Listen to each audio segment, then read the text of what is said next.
بسم اللہ الرحمن الرحیم۔ شہر کی پرشور زندگی میں آج ایک عجیب سی خاموشی تھی۔ لاہور کی پرانی گلیوں میں ڈھلتا ہوا سورج اپنا رنجی کرنے بکھیر رہا تھا۔ عنایا اپنے پرانے گھر کی چھت پر کھڑی پرندوں کی واپسی دیکھ رہی تھی۔ اس کے کھلے بال ہوا کے رخ پر اڑ رہے تھے اور اس کی بھاری بھاری آنکھوں میں کوئی گہرا خیال منجمد تھا۔ عنایا، نیچے آؤ، چائے ٹھنڈی ہو رہی ہے، اس کی ماں نے صحن سے آواز دی۔ عنایا نے ایک ٹھنڈی آہ بھری۔ اسے ابھی وہیں رکنا تھا۔ اسے پتہ تھا کہ ٹھیک 5 بجے اس گلی کے موڑ سے ایک پرانی لیکن نشستہ سفید گاڑی گزرے گی، اور پھر وہیں ہوا۔ سیاہ شیشوں والی گاڑی جیسے ہی ان کے گھر کے سامنے سے گزری، اس کی رفتار کچھ کم ہوئی۔ عنایا کا دل زور سے دھڑکا۔ اسے پتہ تھا کہ اس گاڑی کے اندر زاویار بیٹھا ہے، وہ زاویار جس سے بات کرنا تو دور، اس کا نام لینا بھی ان کے گھر میں گناہ سمجھا جاتا تھا۔ زاویار نے گاڑی کے آئینے سے چھت پر ایک کھڑی اس لڑکی کو دیکھا۔ اس کے چہرے پر ایک صدیوں پرانی تھکن تھی۔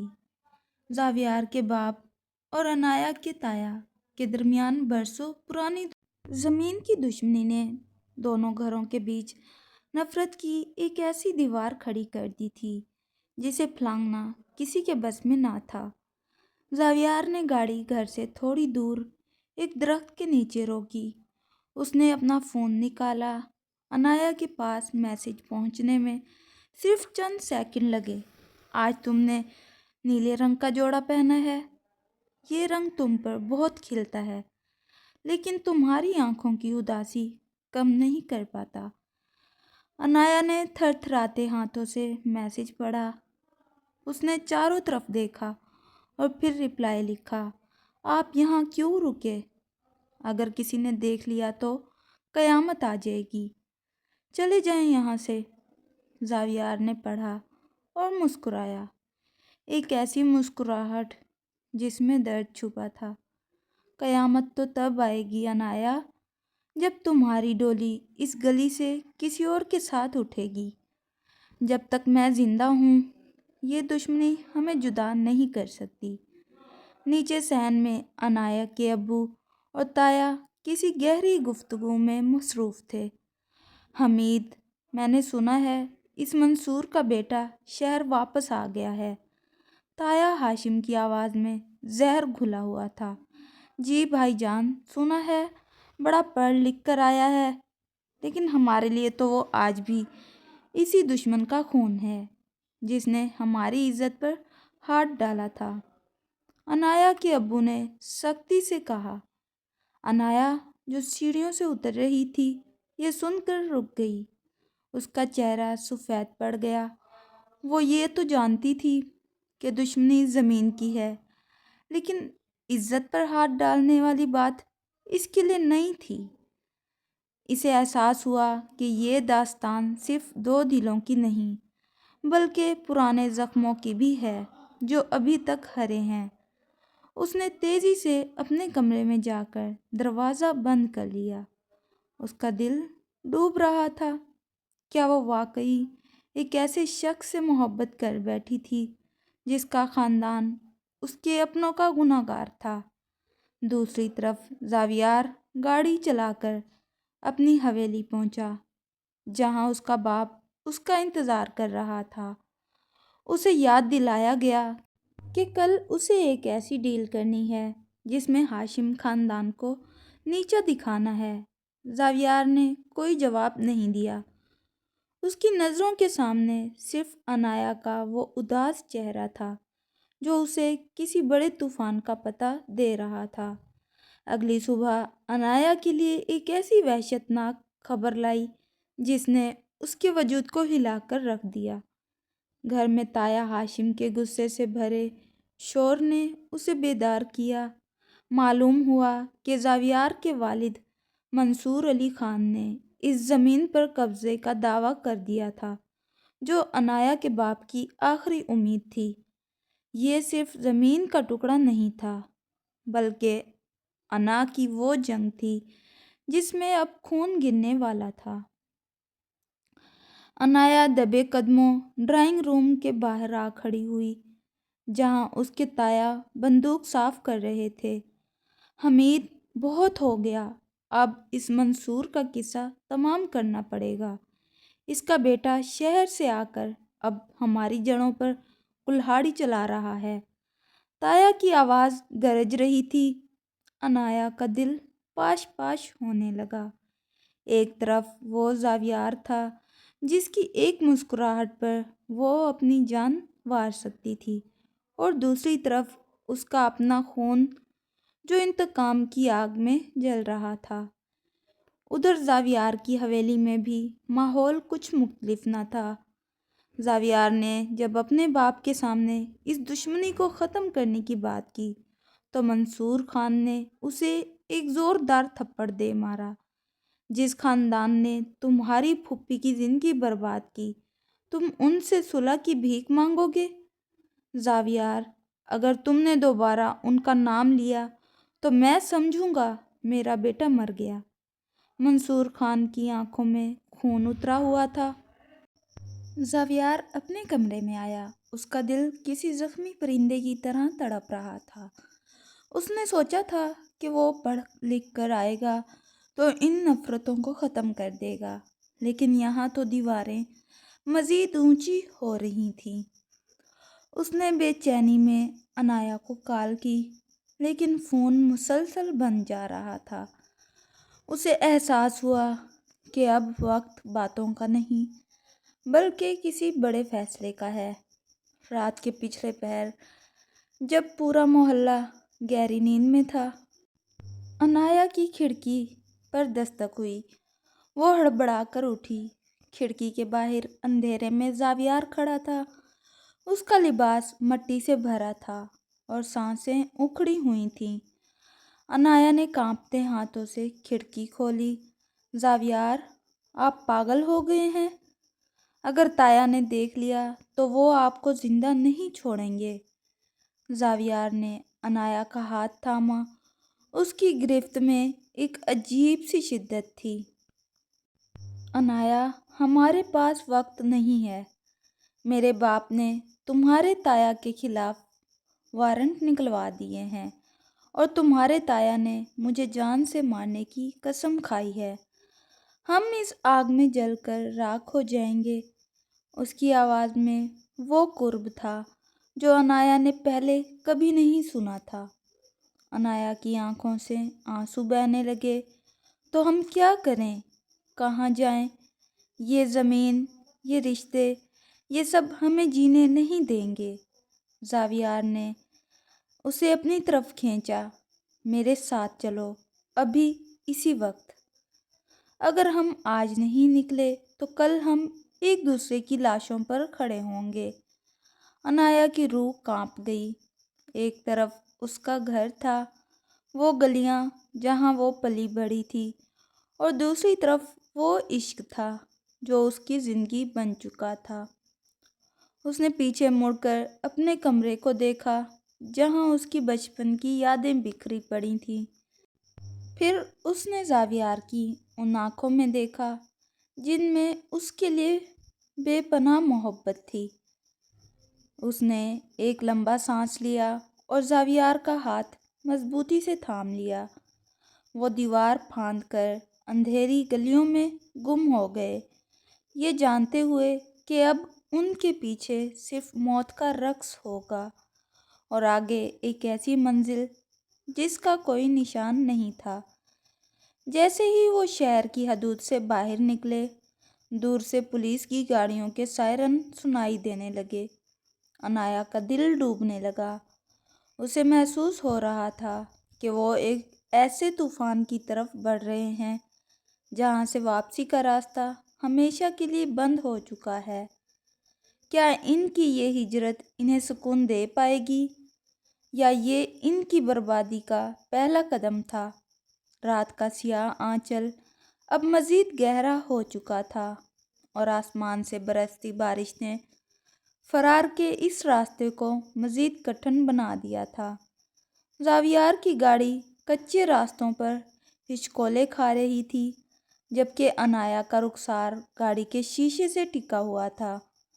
اس کی خاموش آنکھوں سے گرنے والے آنسو اس کی اندرونی ٹوٹ پھوٹ کا پتہ دے رہے تھے۔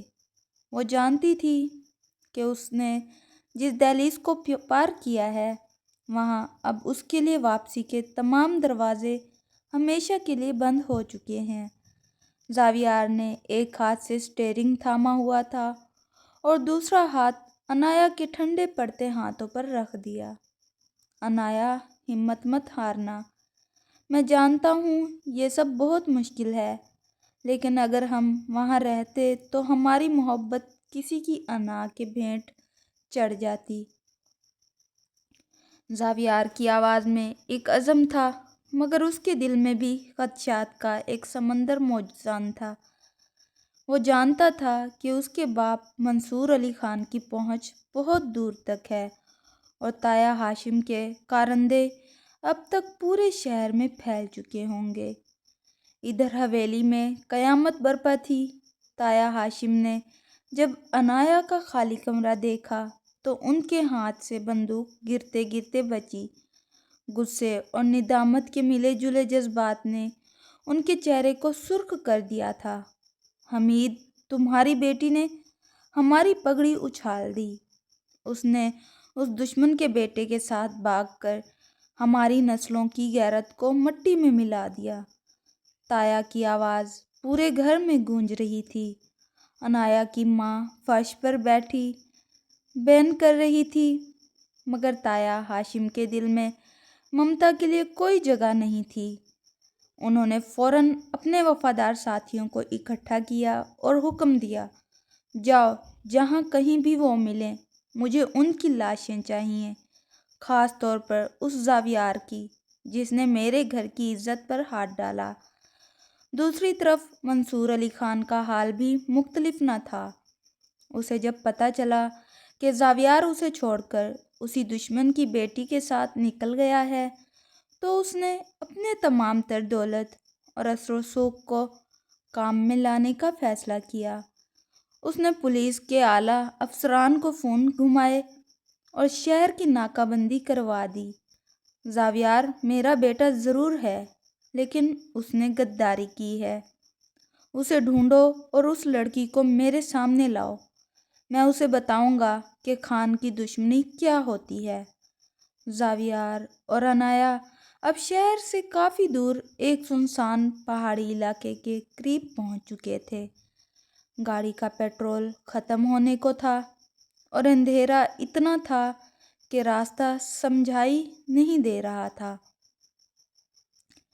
اچانک پیچھے سے تیز روشنیوں والی دو گاڑیاں نمودار ہوئیں۔ زاویار کے ماتھے پر پسینہ آ گیا۔ انایا، نیچے ہو جاؤ، وہ آ گئے ہیں۔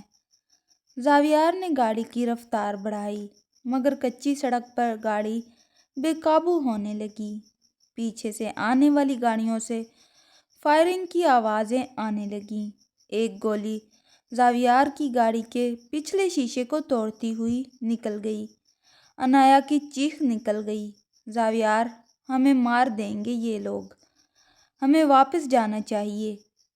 کبھی نہیں، زاویار نے گرائے ہوئے لہجے میں کہا، واپس جانے کا مطلب ذلت کی موت ہے، اور میں تمہیں ان درندوں کے حوالے نہیں کر سکتا۔ اچانک ایک تیز موڑ پر زاویار کی گاڑی کا توازن بگڑ گیا اور وہ ایک کھائی کے کنارے پر جا کر رک گئی۔ پیچھے سے آنے والی گاڑیاں قریب آ کر رک گئیں۔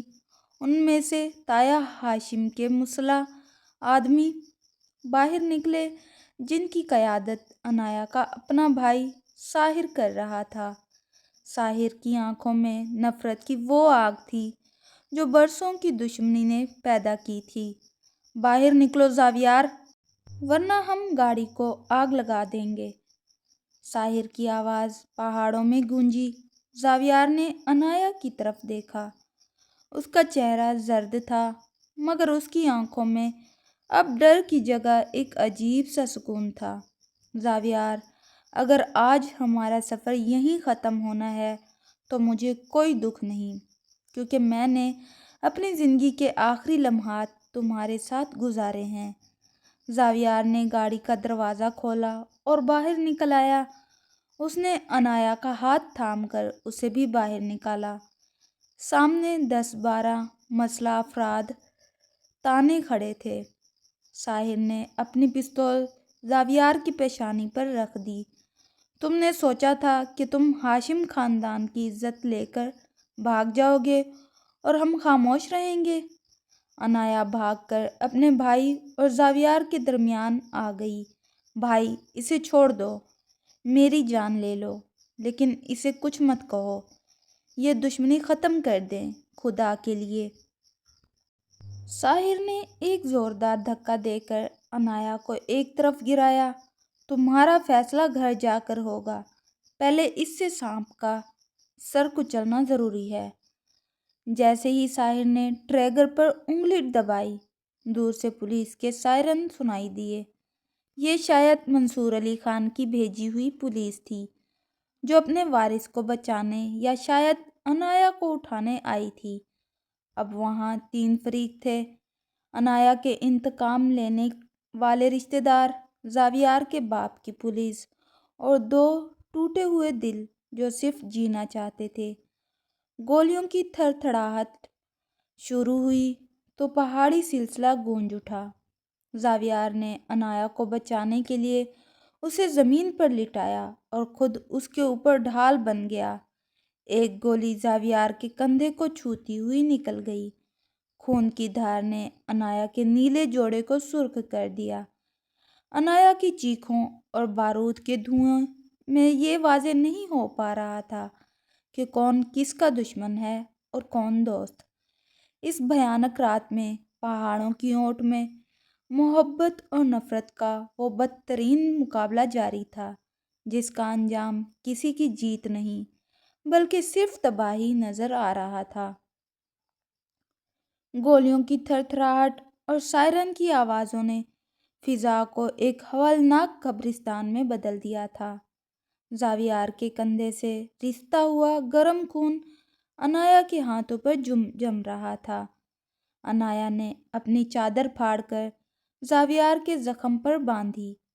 اس کے ہاتھ کانپ رہے تھے اور آنکھوں سے بہتے آنسو گالوں پر لکیریں بنا رہے تھے۔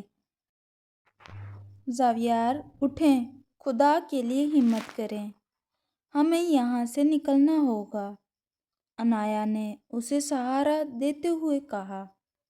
دوسری طرف ساحر اور پولیس کے درمیان فائرنگ کا تبادلہ شدت اختیار کر چکا تھا۔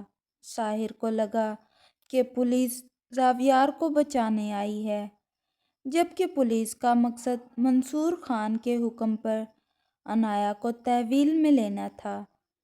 اس افراتفری کا فائدہ اٹھاتے ہوئے زاویار نے ہمت جمع کی اور انایا کا ہاتھ پکڑ کر کھائی کی دوسری طرف موجود گھنے جنگل کی طرف بھاگنا شروع کیا۔ بارش اب طوفان کی شکل اختیار کر چکی تھی۔ کیچڑ اور پھسلن نے ان کے قدموں کی رفتار سست کر دی تھی، لیکن پیچھے سے آتی چیخ و پکار انہیں رکنے نہیں دے رہی تھی۔ وہ دونوں ایک ایسی غار نما جگہ پر جا کر رکے جہاں جھاڑیوں کا گھنا پہرا تھا۔ زاویار کی سانسیں اکھڑ رہی تھیں اور اس کا چہرہ درد کی شدت سے سفید پڑ چکا تھا۔ انایا، تم چلی جاؤ، زاویار نے دیوار سے ٹیک لگاتے ہوئے نحیف آواز میں کہا۔ پولیس تمہیں نہیں مارے گی، وہ میرے باپ کے لوگ ہیں، تم واپس چلی جاؤ، شاید تمہارا بھائی تمہیں معاف کر دے۔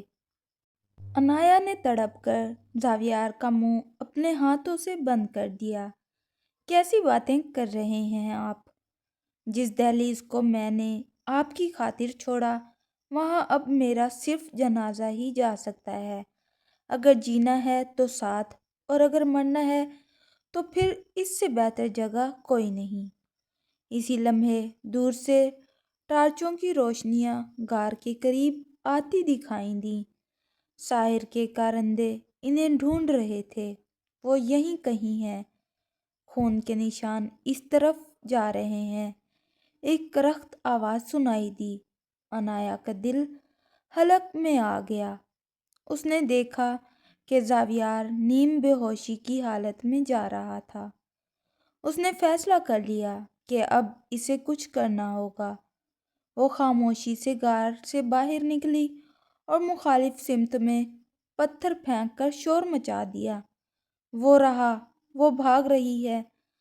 مسلح آدمی شور مچاتے ہوئے اس سمت بھاگے جہاں عنایا نے توجہ بھٹکانے کی کوشش کی تھی۔ عنایا نے جی جان لگا کر دوسری سمت دوڑنا شروع کیا تاکہ وہ زاویار سے دور ہو جائے۔ وہ جھاڑیوں میں چھپتی کانٹوں سے اپنے پاؤں زخمی کرتی رہی، لیکن اس کے ذہن میں صرف ایک ہی خیال تھا کہ کسی طرح زاویار کی جان بچ جائے۔ اچانک اس کا پاؤں ایک بڑی چٹان سے پھسلا اور وہ کئی فٹ نیچے ایک ڈھلوان سے لڑھکتی ہوئی چلی گئی۔ اس کا سر ایک پتھر سے ٹکرایا اور کائنات اندھیرے میں ڈوب گئی۔ ادھر غار میں زاویار کو جب ہوش آیا تو وہاں سناٹا تھا۔ عنایا وہاں نہیں تھی۔ وہ دیوانہ وار باہر نکلا، اپنے زخم کی پرواہ کیے بغیر وہ عنایا عنایا پکارنے لگا، لیکن وہاں صرف بارش کا شور اور دور سے آتی بھیڑیوں کی آوازیں تھیں۔ صبح کا سورج جب طلوع ہوا تو منظر بہت خوفناک تھا۔ پولیس کو ڈھلوان کے نیچے عنایا کی شال ملی جو خون میں لت پت تھی، مگر عنایا کا کہیں پتہ نہ تھا۔ زاویار کو منصور خان کے آدمی اٹھا کر لے گئے تھے، جہاں اسے زنجیروں میں جکڑ کر ایک کال کوٹھڑی میں ڈال دیا گیا تھا۔ منصور خان اس کے سامنے کھڑا تھا۔ دیکھ لیا اپنی محبت کا انجام، وہ لڑکی ماری گئی زاویار، اس کی لاش بھی نہیں ملی۔ اب تم اپنی زندگی اس دشمنی کی نظر کرو گے جو تم نے ختم کرنی چاہی تھی۔ زاویار کی آنکھوں میں آنسو نہیں تھے، بلکہ ایک عجیب سی سرد مہری آ گئی تھی۔ وہ زندہ ہے بابا، میرا دل کہتا ہے وہ زندہ ہے، اور جس دن وہ واپس آئے گی وہ دن اس حویلی کی تباہی کا آخری دن ہوگا۔ کہانی اب ایک نئے موڑ پر آ گئی تھی۔ عنایا کہاں تھی؟ کیا وہ بچ گئی تھی یا اسے کسی نے اغوا کر لیا تھا؟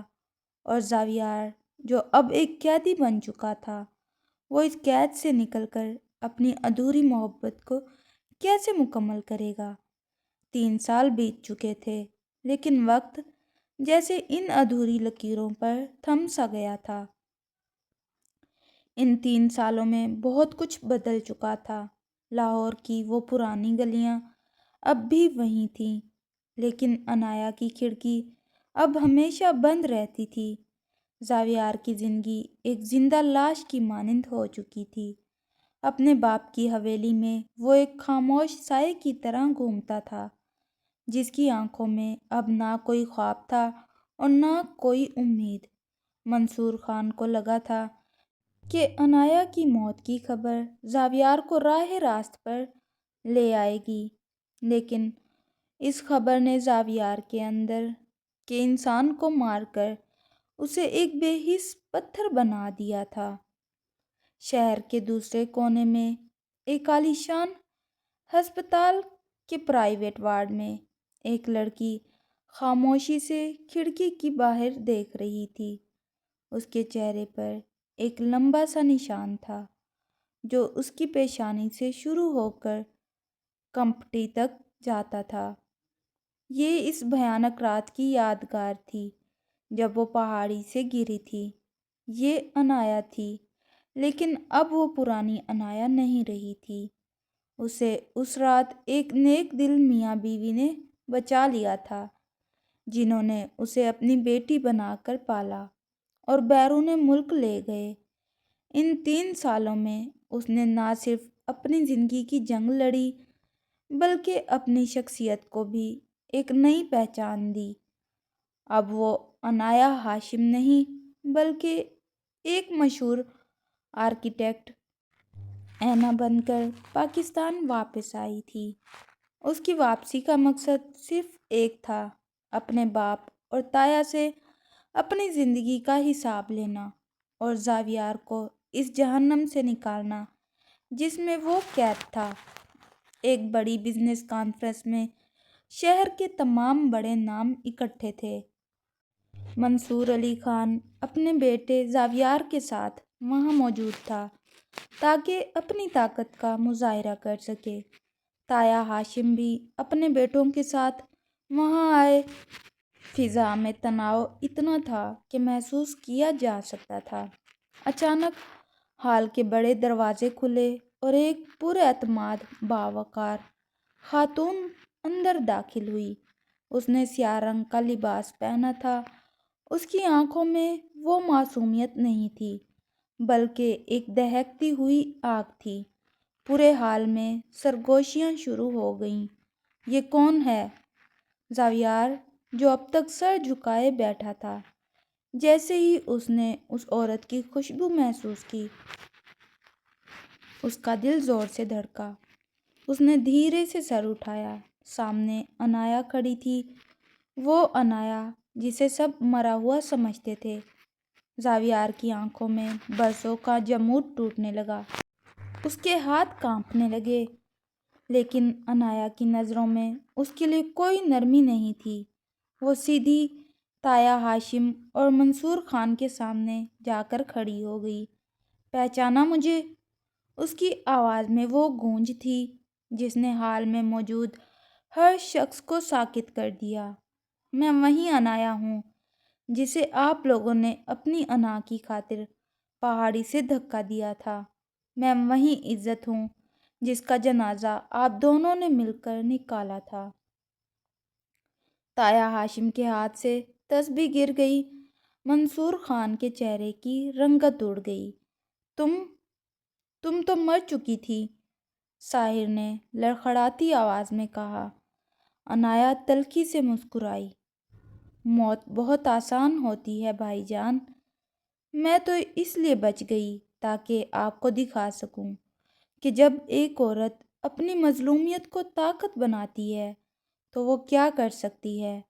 منصور خان، آپ کی کمپنی کی 60% شیئرز اب میرے پاس ہیں، اور تایا ابا، آپ کی وہ زمین جس کے لیے آپ نے میرے خون سے ہاتھ رنگے، وہ اب قانونی طور پر میری فاؤنڈیشن کے نام ہے۔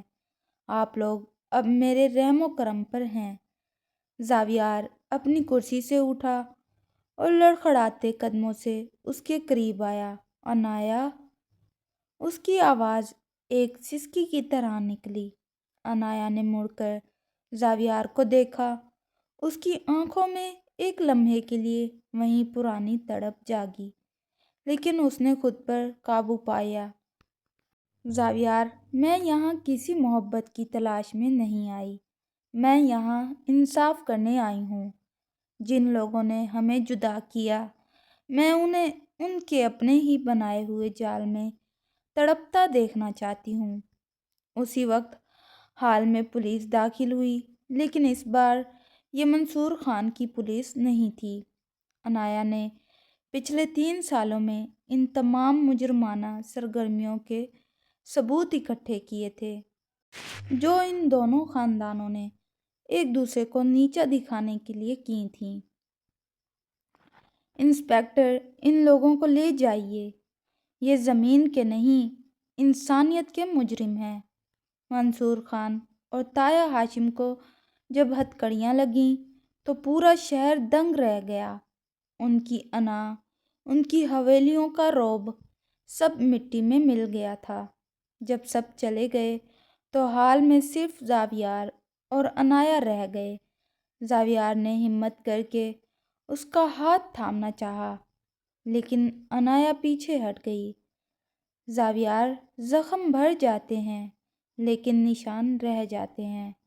میں وہ لڑکی نہیں رہی جو کھڑکی میں کھڑی تمہارا انتظار کرتی تھی۔ زاویار کی آنکھوں سے آنسو بہنے لگے۔ میں نے ان 3 سالوں میں ایک پل بھی تمہیں یاد کیے بغیر نہیں گزارا۔ انایا، مجھے سزا دو لیکن مجھ سے دور مت جاؤ۔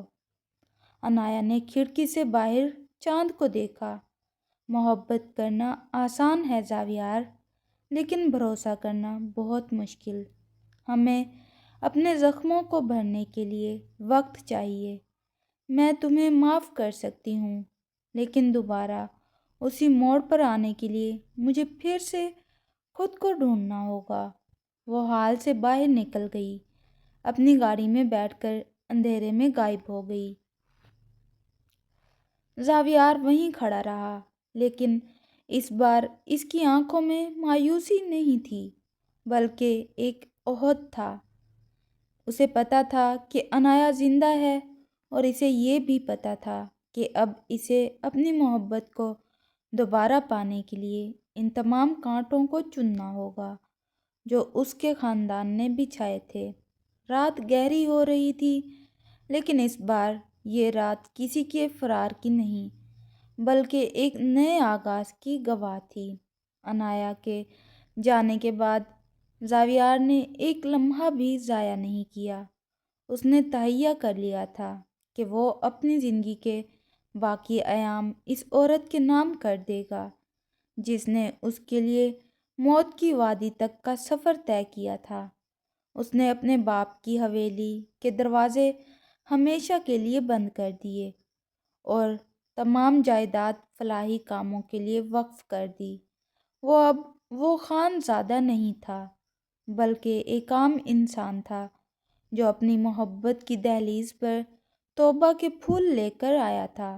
انایا اپنی نئی زندگی میں بہت مصروف تھی، لیکن اس کی روح اب بھی ادھوری تھی۔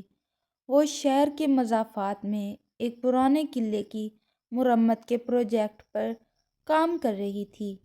ایک شام جب سورج پہاڑوں کے پیچھے چھپ رہا تھا اور ٹھنڈی ہوائیں چل رہی تھیں، اس نے دیکھا کہ کوئی دور بیٹھا کینوس پر رنگ بکھیر رہا ہے۔ تجسس کے عالم میں وہ قریب پہنچی تو اس کے قدم وہیں جم گئے۔ وہ زاویار تھا۔ وہ ایک خوبصورت تصویر بنا رہا تھا، ایک ایسی کھڑکی جس میں سے ایک لڑکی باہر دیکھ رہی تھی، اور اس کے ہاتھ میں نیلے رنگ کا دوپٹہ تھا۔ تم یہاں کیا کر رہے ہو؟ انایا نے اپنی آواز میں سختی لانے کی کوشش کی، مگر اس کا دل قابو میں نہیں تھا۔ زاویار نے برش رکھا اور اٹھ کر کھڑا ہوا۔ اس کے چہرے پر اب وہ پرانی تھکن نہیں تھی، بلکہ ایک پاکیزہ سکون تھا۔ میں نے کہا تھا نا انایا کہ جہاں تم ہوگی میرا راستہ وہیں سے گزرے گا۔ میں نے سب کچھ چھوڑ دیا ہے۔ اب میرے پاس نہ کوئی حویلی ہے، نہ کوئی دشمنی۔ اب صرف میں ہوں اور میری توبہ۔ انایا نے تلخی سے کہا، رنگوں سے تصویریں بدلی جاتی ہیں زاویار، حقیقت نہیں۔ زاویار ایک قدم قریب آیا۔ حقیقت یہ ہے انایا کہ ان 3 سالوں میں میرے تایا اور میرے باپ نے جیل کی سلاخوں کے پیچھے اپنے گناہوں کا اعتراف کر لیا ہے۔ وہ نفرت جو ہمارے درمیان دیوار تھی، وہ اب زمین بوس ہو چکی ہے۔ میں تمہارے سامنے وہ زاویار بن کر کھڑا ہوں جو تم سے پہلی بار اس پرانی گلی میں ملا تھا۔ کیا تم مجھے ایک موقع دو گی کہ میں تمہارے ان زخموں پر مرہم رکھ سکوں جو میری وجہ سے آئے؟ انایا کی آنکھوں میں آنسو آ گئے۔ اس نے دیکھا کہ زاویار کے ہاتھوں پر رنگوں کے ساتھ ساتھ محنت کے نشان بھی تھے۔ اس نے اپنی پوری زندگی اس کے انتظار میں گزار دی تھی۔ اس نے دیکھا کہ زاویار نے اپنے گلے میں وہی پرانی لاکٹ پہنی ہوئی تھی جس میں انایا کی تصویر تھی۔ تم بہت ضدی ہو، انایا نے مسکراتے ہوئے کہا، اور اس کی مسکراہٹ کے ساتھ ہی برسوں کی جمی ہوئی برف پگھل گئی۔ زاویار نے دھیرے سے اس کا ہاتھ تھاما۔ یہ ضد نہیں، یہ وہ عشق ہے جو ادھوری لکیروں کو مکمل کرتا ہے۔ کچھ مہینوں بعد وہیں پرانی گلی جہاں سے یہ کہانی شروع ہوئی تھی روشنیوں سے جگمگا رہی تھی، لیکن اس بار وہاں کوئی دشمنی نہیں تھی، کوئی بندوق نہیں تھی۔ پورے محلے میں پھولوں کی مہک تھی اور شہنائیوں کی آواز۔ انایا نے سرخ رنگ کا عروسی جوڑا پہنا ہوا تھا۔